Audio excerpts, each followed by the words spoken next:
आज जब आप सोकर उठे तो घर के बाहर कोहरा देखकर आपके मन में क्या सवाल आया? क्या आपको भी लगा कि मार्च में जनवरी का कोहरा कैसे आ गया? क्या कैलेंडर मौसम की वजह से उल्टा घूम गया?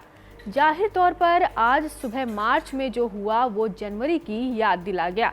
सुबह घर से बाहर ऑफिस या स्कूल निकलते समय आपके मन में सवाल उठा होगा कि ऐसी सर्दी, ऐसा मौसम और ऐसा घना कोहरा आखिर क्यों हो रहा है। इस समय उत्तर भारत से लेकर पूर्वी और पश्चिमी भारत तक मौसम ने ऐसा पलटा मारा है जिसने आम लोगों से लेकर वैज्ञानिकों तक का ध्यान खींच लिया है। देश की राजधानी दिल्ली, पटना, कोलकाता और कई अन्य शहरों में बारिश ने अचानक दस्तक दी है, जिससे जहां लोगों को गर्मी से राहत मिली है, वहीं दूसरी ओर यह बदलाव कई तरह की चिंताओं को भी जन्म दे रहा है। सबसे पहले बात करते हैं इस बदलाव के असर की। मार्च की शुरुआत में जहां लोग गर्मी के लिए तैयार हो रहे थे, पंखे और एसी ठीक करा रहे थे, वहीं अब हालात ऐसे हो गए कि कई जगहों पर लोगों को फिर से हल्की ठंड महसूस होने लगी है। दिल्ली एनसीआर में तो बारिश और तेज हवाओं ने तापमान को इतना गिरा दिया है कि यह पिछले 6 सालों का सबसे ठंडा दिन दर्ज हो गया। अधिकतम तापमान सामान्य से लगभग 9.6 डिग्री नीचे गिरकर करीब 21.7 डिग्री सेल्सियस तक पहुंच गया है। यह सिर्फ एक सामान्य गिरावट नहीं बल्कि मौसम के पैटर्न में एक बड़ा बदलाव है।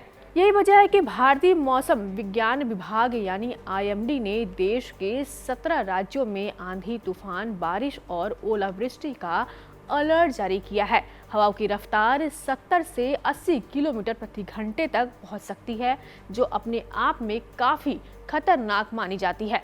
अब सवाल यह उठता है कि आखिर ऐसा क्या हुआ कि मौसम ने इतनी तेज से करवट बदल ली? इसका जवाब छिपा है पश्चिमी विक्षोभ में। वेस्टर्न डिस्टर्बेंस एक मौसम तंत्र है जो आमतौर पर सर्दियों में सक्रिय रहता है और भूमध्य सागर के आसपास से उठकर अफगानिस्तान और पाकिस्तान से होते हुए भारत तक पहुंचता है। लेकिन इस बार यह सिस्टम सामान्य से अलग व्यवहार कर रहा है। इस बार वेस्टर्न डिस्टर्बेंस एक लंबी लगभग 1000 किलोमीटर की सीधी ट्रफ के रूप में विकसित हुआ है। इसके साथ ही ऊंचाई पर बहने वाली ठंडी हवाएं और नमी से भरे बादल आपस में टकरा गए हैं। यही कारण है कि मौसम की तीव्रता बढ़ गई है। पहाड़ी इलाकों में जहां भारी बर्फबारी हो रही है, वहीं मैदानी इलाकों में तेज बारिश और आंधी ने देखने को मिल रही है।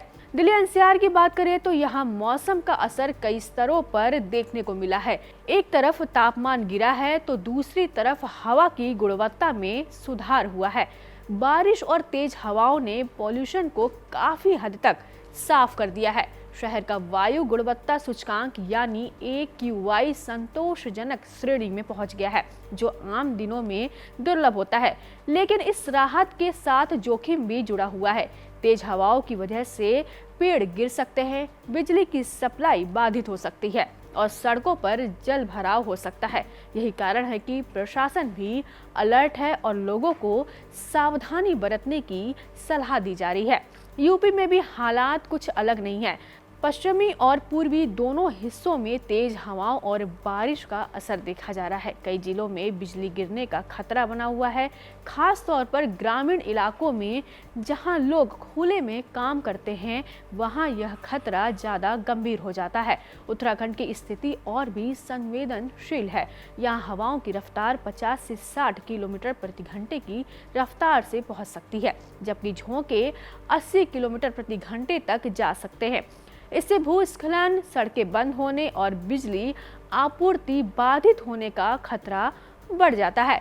पर्यटन स्थलों पर भी इसका असर पड़ सकता है। बिहार, झारखंड और पश्चिम बंगाल में भी मौसम ने अपना असर दिखाना शुरू कर दिया है। इन राज्यों में तेज आंधी, बारिश और बिजली गिरने की चेतावनी जारी की गई है। झारखंड में तो हवाओं की रफ्तार 70 से 80 किलोमीटर प्रति घंटे तक पहुंचने का अनुमान है, जो काफी खतरनाक स्थिति पैदा कर सकता है। पश्चिम भारत में भी मौसम का बदलाव देखने को मिल रहा है। महाराष्ट्र, गुजरात और गोवा में बादल छाए हुए हैं और हल्की बारिश की पूरी संभावना बनी हुई है। यहाँ हवाओं की रफ्तार 30 से 50 किलोमीटर प्रति घंटे तक रह सकती है, जिससे तापमान में गिरावट आएगी। एमपी और राजस्थान में भी स्थिति चिंताजनक बनी हुई है। इन राज्यों में आंधी, बारिश और ओलावृष्टि का खतरा बना हुआ है। खास तौर पर किसानों के लिए यह समय बेहद चुनौतीपूर्ण है, क्योंकि गेहूं और अन्य फसलें कटाई के करीब है। ओलावृष्टि से फसलों का भारी नुकसान हो सकता है। दक्षिण भारत में भी मौसम पूरी तरह शांत नहीं है। केरल, तमिलनाडु, कर्नाटक और आंध्र प्रदेश के कुछ हिस्सों में हल्की सी मध्यम बारिश की संभावना है। हालांकि यहाँ स्थिति उतनी गंभीर नहीं है, लेकिन यह संकेत देता है कि मौसम का सिस्टम व्यापक स्तर पर सक्रिय है।